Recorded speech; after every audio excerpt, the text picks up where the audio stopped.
Few people are aware today that the history of the United States since the Revolution in 1776 has been, in large part, the story of an epic struggle to get free and stay free of control by the European international banks. This struggle was finally lost in 1913 when President Woodrow Wilson signed into effect the Federal Reserve Act, putting the international banking cartel in charge of creating America's money.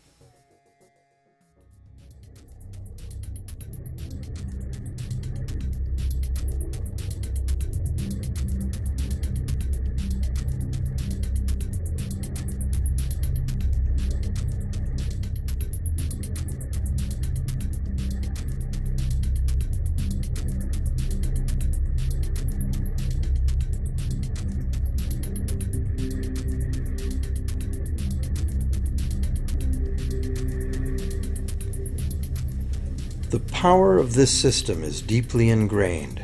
So is the educational and media silence on the subject. Years ago, a Canadian Deputy Prime Minister surveyed scores of non-economists, both highly educated professionals and common-sense people on the street, and found that not one of them had an accurate understanding of how money is created. In fact, it's probably safe to say that most people, including the frontline employees of banks, have never given the matter a moment's thought. Have you?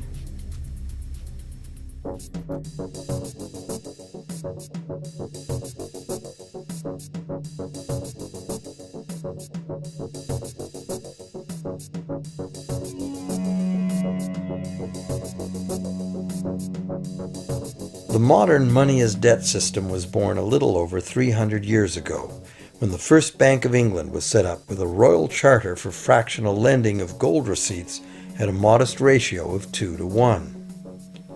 That modest ratio was just the proverbial foot in the door. The system is now worldwide, creates virtually unlimited amounts of money out of thin air, and has almost everyone on the planet chained to a perpetually growing debt that can never be paid off.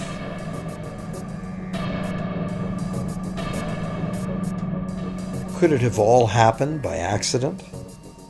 Or is it a conspiracy?